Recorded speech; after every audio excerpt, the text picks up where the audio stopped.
Lecture number 17 है, unit number 9 का। Chapter number जो है आपका वो है ट्रांसफ़र ऑफ हीट। ज़ाहिर सी बात है, जो आपके चैप्टर का नेम ट्रांसफ़र ऑफ हीट है, तो इसमें हमने यही पढ़ना है कि हीट को आगे हम किस तरह ट्रांसफ़र करते हैं।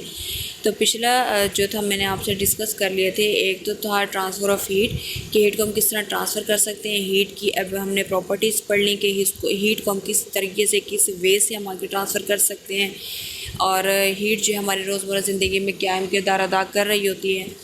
उसके साथ साथ हमने हीट के कुछ ऐसी टाइप्स भी पढ़ी थी कि हीट को आगे हम कैसे ट्रांसफ़र कर सकते हैं। तो उनमें ट्रांसफ़र ऑफ हीट में हमने 3 तरीके पढ़े थे। एक तो पढ़ा था हमने कंडक्शन, कन्वेक्शन, रेडिएशन। लेकिन कंडक्शन को हम बेसिकली हमने इसको बहुत ज़्यादा एक्सप्लेन किया था, हर लिहाज से किया था कि अगर एग्ज़ाम में आपके पास जिस लिहाज से भी क्वेश्चन आ जाते हैं तो आप इजीली उसको अटैम्प्ट कर सकते हैं। ठीक है,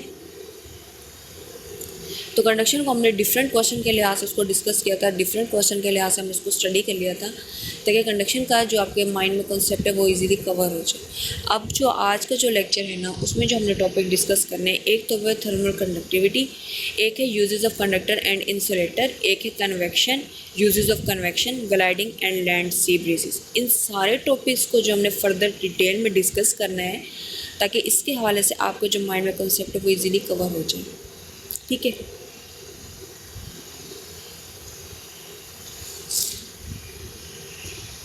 तो हम जो है थर्मल कंडक्टिविटी से स्टार्ट करते हैं। बेसिकली अपनी बुक का पेज नंबर 196 जो है वो ओपन करें। Thermal conductivity, thermal conductivity of a material is defined as the rate of heat transfer through a unit thickness of the material per unit area per temperature difference. The thermal conductivity is ability of the material to conduct the heat.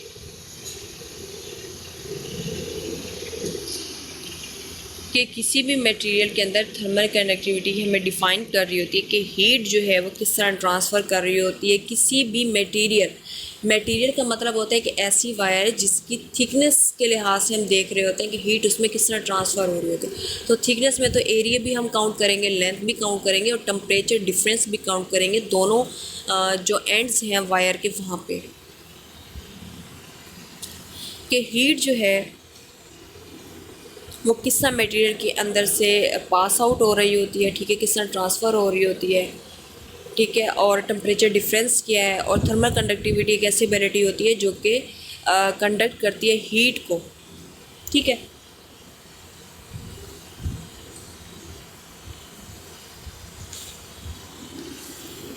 तो thermal conductivity की आपकी book से जो है वो definition करेंगे पहले,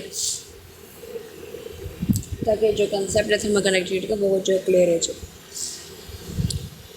तो थर्मल कंडक्टिविटी की जो रेड यहाँ पर आपकी बुक में एक लाइन शो गई गई है, एक पैराग्राफ है रेड ब्लॉक में, पेज नंबर 196 पे। तो रेड ब्लॉक में जो डेफिनेशन है थर्मल कंडक्टिविटी की, पहले वो डिस्कस कर लेते हैं, उसके बाद ऊपर वाला पैराग्राफ डिस्कस करेंगे ताकि आपकी बुक से भी साथ साथ जो है वो इजीली कवर हो जाए।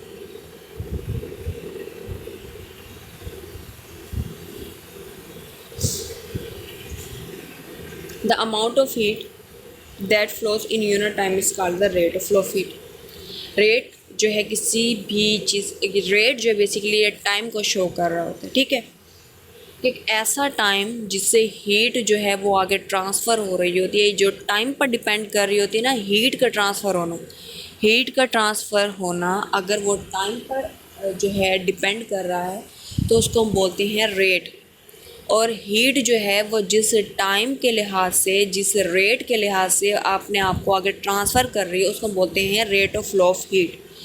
यानी कि हीट जो है जब वो आगे ट्रांसफ़र हो रही होती है तो बेसिकली वो टाइम पर डिपेंड कर रही होती है, that is called the rate of flow of the heat.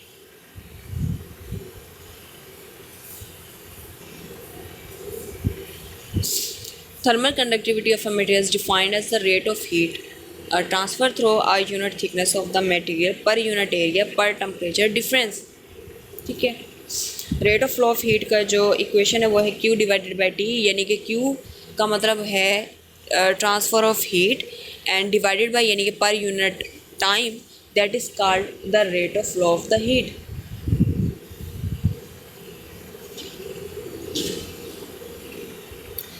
तो थर्मल कंडक्टिविटी की जो ऊपर वाला पैराग्राफ है उसको हम डिस्कस कर लेते हैं। Conduction of heat occurs in different types in different materials. के कंडक्शन जो है किसी भी मटेरियल्स की वो डिफरेंट वेज में डिफरेंट मटेरियल्स में क्या हो रही होती है, प्रोसीड कर रही होती है। चाहे उसमें मेटल ले लें चाहे नॉन मेटल ले लें। मेटल की जब हमने बात की थी, मेटल जो होते हैं ये good conductor of heat and electricity होते हैं due to the presence of the free electrons. लेकिन नॉन मेटल्स जो होते हैं that they are called the non conductor of heat and electricity, यानी they are called the insulator because of the absence of the free electrons, because the molecules in the insulator are tightly packed, tightly bonded to each other.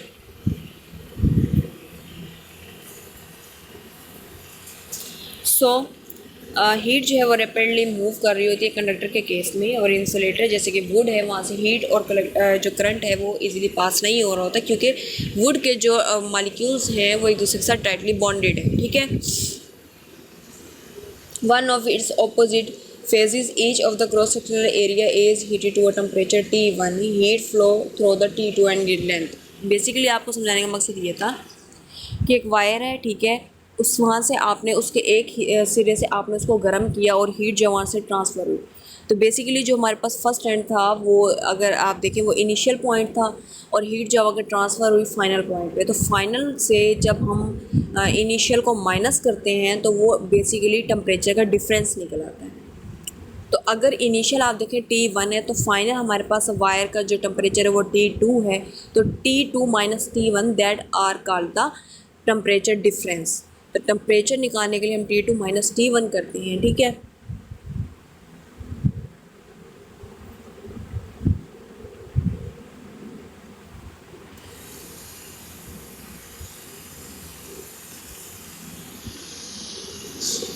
उसके बाद है thermal conductivity का जो international यानी कि SI unit है। Thermal conductivity is measured in watt per metre kelvin. ठीक है, सम पेपर्स रिपोर्ट इन वाट पर सेंटीमीटर केल्विन भी करते हैं। ठीक है, तो दोनों आपके पास ऐसे यूनिट दे दिए। फर्स्ट वाला जो है वो मोस्ट इंपॉर्टेंट है, और आप जो है फर्स्ट वाले ज़्यादा अटैम्प्ट कर लें वो बेसिकली आसान भी रहेगा। वो इसलिए क्योंकि आपकी बुक ने जो बेसिकली जो यूनिट शो किया है वो मीटर के लिहाज से शो किया। ठीक है, उसके बाद थर्मल कंडक्टिविटी का formula. Thermal conductivity of a material is describe by the following formula. Thermal conductivity को हमने पिछले जो अभी स्लाइड डिस्कस की थी उसमें हमने ये भी बताया था कि थर्मल कंडक्टिविटी जो होती है उसको हम बेसिकली डिनोट करते हैं K से। तो थर्मल कंडक्टिविटी का जो फार्मूला बनेगा K is equal to QL divided by the area और चेंज इन टेम्परेचर।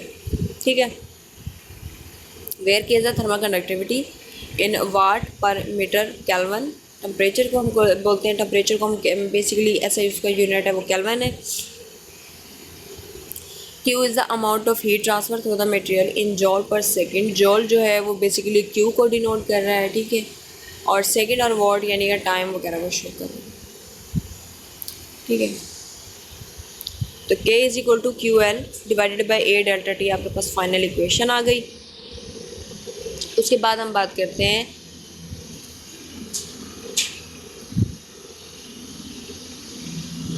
कुछ कंडक्टर्स की, कुछ नॉन कंडक्टर्स की। ठीक है, तो सबसे पहले आपकी बुक का जो पेज है पेज नंबर 197, वहाँ पर एक रेड ब्लॉक में जो है लाइन लिखी हुई है थर्मल कंडक्टिविटी के लिहाज से। तो पहले उसको डिस्कस कर लेते हैं, उसके बाद फिर इसी स्लाइड पर आएंगे जो कि कंडक्टर नॉन कंडक्टर के लिहाज से डिस्कस की गई है। The rate of flow of heat across the opposite faces of a meter cube of a substance maintained at a temperature difference of 1 Kelvin इसका था thermal conductivity of the substance. कि आपके पास एक वायर है, उसके दोनों ऑपोजिट एंड है, एक फर्स्ट एक सेकंड है। फर्स्ट ऑपोजिट आपने साइड को उसको गर्म थी और सेकंड एंड जो था वो ठंडा था, हीट वहाँ से ट्रांसफ़र हुई। क्यों? क्योंकि अगले जो ठंडा एंड था उसके अंदर एबिलिटी है कि वो हीट को क्या कर सके, कंडक्ट कर सके। ठीक है, तो ये तो थर्मल कंडक्टिविटी। ठीक है, अब हम बात करते हैं कंडक्टर और नॉन कंडक्टर के लिहाज से। पेज नंबर 198 ओपन करें अपनी बुक का, uses of conductor and non conductor, उसको जो हम डिस्कस कर लेते हैं। ठीक है, mercury is use in thermometers to absorb heat. ठीक है, अब देखो मरकरी जो है बेसिकली एक गुड कंडक्टर है, जिसकी वजह से हम इसको थर्मामीटर में यूज़ करते हैं, क्योंकि मरकरी के अंदर एक एबिलिटी होती है कि हीट को एब्जॉर्ब करती है। अगर हम थर्मामीटर में मरकरी को थर्मामीटर है, ठीक है, थर्मामीटर के अंदर हम मरकरी को यूज़ नहीं कर रहे, ठीक है। मरकरी को जब हम यूज़ नहीं करेंगे, जाहिर सी बात है बॉडी का टेम्परेचर जब ज़्यादा है तो थर्मामीटर आगे बस्ट नहीं हो जाएगा, वो फट नहीं जाएगा। तो थर्मामीटर को बस्टिंग से, फटने से बचाने के लिए थर्मामीटर के अंदर हम मरकरी यूज़ करते हैं। वो इसलिए क्योंकि अगर टेम्परेचर ज़्यादा है तो मरकरी के अंदर एबिलिटी होती है ये हीट को एब्जॉर्ब कर लेती है, यानी थर्मामीटर को बस्ट होने से, फटने से बचाती है। तो बेसिकली जो यहाँ पर मरकरी है वो क्या है, वो एक कंडक्टर है, क्योंकि उसने हीट को एब्जॉर्ब कर लिया, ठीक है। Aluminium is used for making frying pans to absorb heat quickly. अब देखिए जो फ्राइंग पैन आप लोगों के घर में होते हैं, आप उसमें खाना इजीली कुक कर रहे होते हैं, फूड्स को इजीली कुक कर रहे होते हैं, आसानी से जो है वो बन जाता है खाना। किस वजह से खाना वो मैंने कि फूड जो है वो चिपक क्यों नहीं जाता फ्राइंग पैन से, क्यों? क्योंकि वो एलुमिनियम का बना हुआ होता है, उसके अंदर एबिलिटी है कि वो हीट को ट्रांसफ़र करे। अगर फूड बन रही है, उसके अंदर जो हीट आई है तो वो हीट को क्या करेगा, एटमॉस्फेयर में ट्रांसफ़र कर देगा। मोटर व्हीकल यानी इंजन की अगर हम बात करते हैं तो मोटर व्हीकल जो है उनके अंदर भी एक ऐसी एबिलिटी होती है इंजन के अंदर के क्या करती हैं वो आयरन टू कंडक्ट वे, उनके अंदर ऐसे आयरन्स होते हैं जो कंडक्ट करते हैं हीट को। कार रेडिएटर्स की बात करते हैं, उनके अंदर भी एबिलिटी होती है हीट को इजीली कंडक्ट करने की, एब्जॉर्ब करेंगे और आगे ट्रांसफ़र करने की।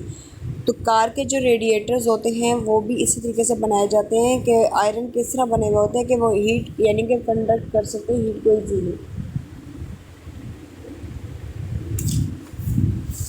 रेफ्रिजरेटर की अगर हम बात कर लें, उसमें भी पाइप्स जो हैं वो कॉपर के बने हुए होते हैं। कॉपर जो बेसिकली एक मेटल है, इसके अंदर एबिलिटी होती है हीट को एब्जॉर्ब करती है और आगे क्या करती है, कंडक्ट करती है, ठीक है।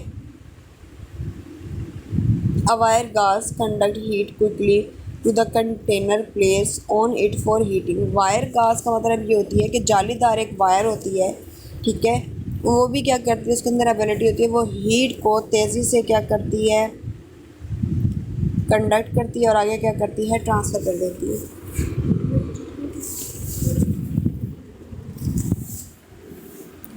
उसके बाद हम बात करते हैं आयरन प्लेट की। इलेक्ट्रिक आयरन अगर हम देखें तो वो भी क्या होती है, स्टील के एक ऐसे मटेरियल से बनी हुई होती है और स्टील के अंदर एबिलिटी होती है वो हीट को क्या करती है, एब्जॉर्ब करती है।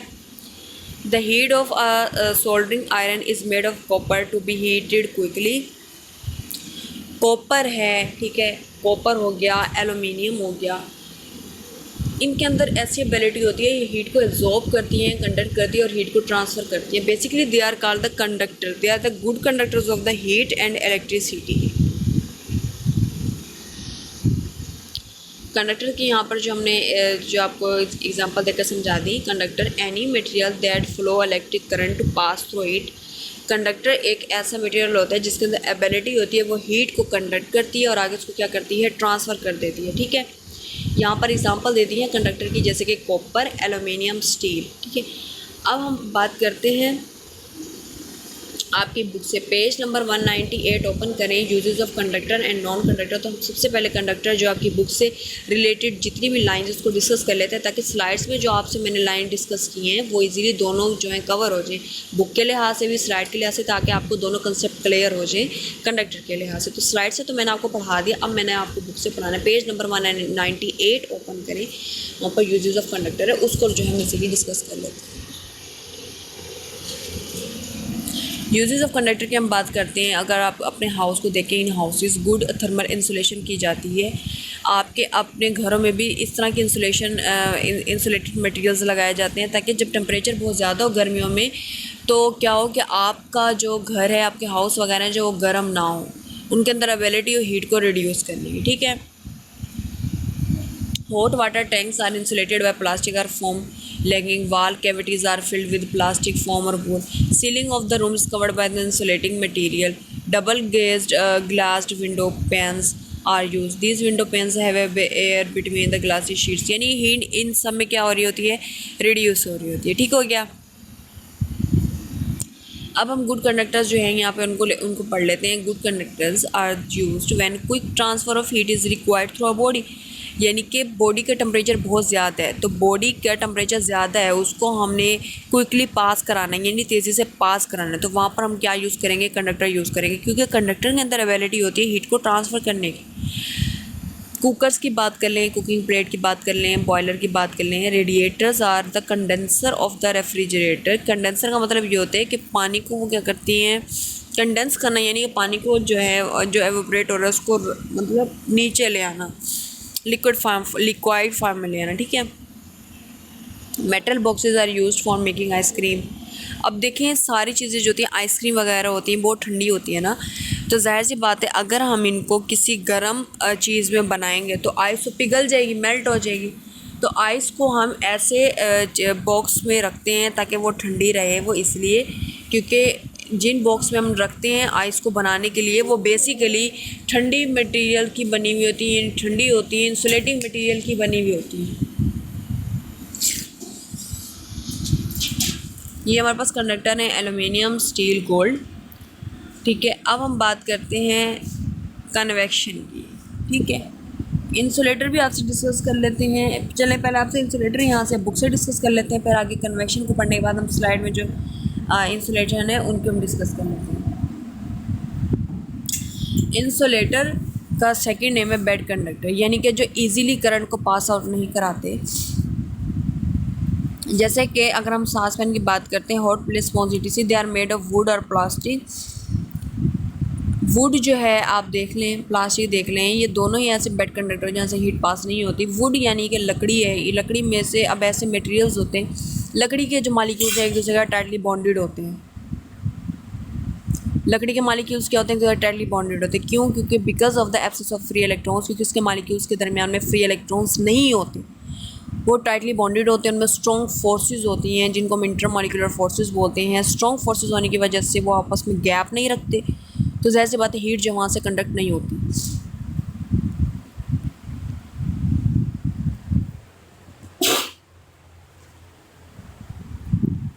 ठीक है, तो ये जो था हमारे पास हमने कंडक्टर्स, इंसुलेटर्स को पढ़ लिया।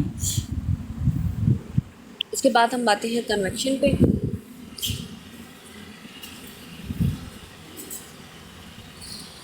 कन्वेक्शन जो है ये सेकंड मेथड है हीट को आगे ट्रांसफ़र करने का। कंडक्शन जो हमने डिस्कस कर लिया था, अब हम कर रहे हैं कन्वेक्शन।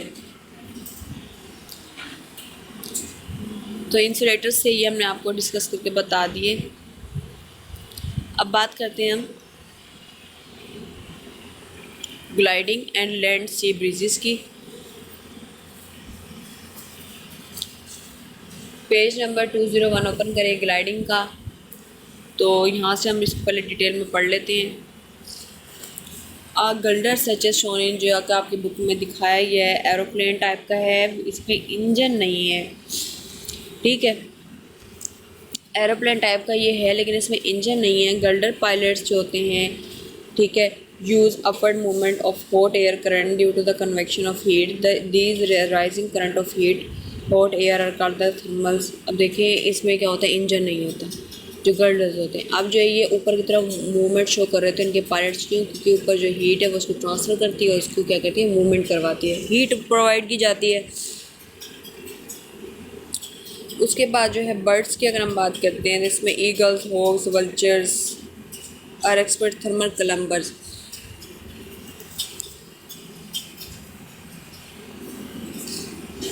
अब उसमें क्या है कि इनके अंदर एबिलिटी होती है कि ये क्लाइंब कर सकते हैं थर्मली, ठीक है। आफ्टर गेटिंग आ फ्री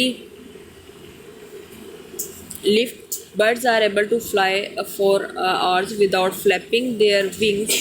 अब बर्ड्स के अंदर अब ऐसी एबिलिटी होती है कि वो उनके पर नहीं, वो अपने पर नहीं फड़फड़ाते, लेकिन हीट जो है वो इजीली ट्रांसफ़र कर रहे होते हैं, ठीक है। क्यों? गल्डर्स की वजह से एबिलिटी होती है हीट को आगे ट्रांसफ़र करने की, ठीक हो गया। उसके बाद जो है स्लाइडिंग फ्रीज की हम बात कर लेते हैं, land and sea breezes. Land and sea breezes are the result, land and sea breezes are the result of the convection. On a hot day the temperature of the land increase more quickly than the sea. It is because the specific heat of the land is much smaller as compared to the air from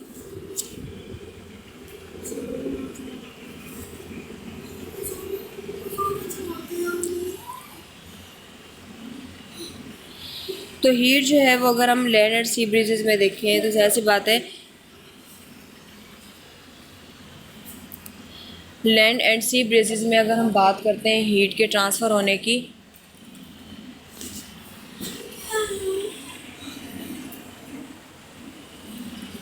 तो heat जो है वो land sea breezes में देखें बहुत ठंडी होती है, हीट जो है वहाँ से इजीली पास हो जाती है। तो ये जो हो गया है लैंड एंड सी ब्रीजेस के हवाले से, ठीक है। अच्छा, उसके बाद हम बात करते हैं इसके कन्वेक्शन का मेथड कि convection the process by which heat is transferred by the movement of heat fluid,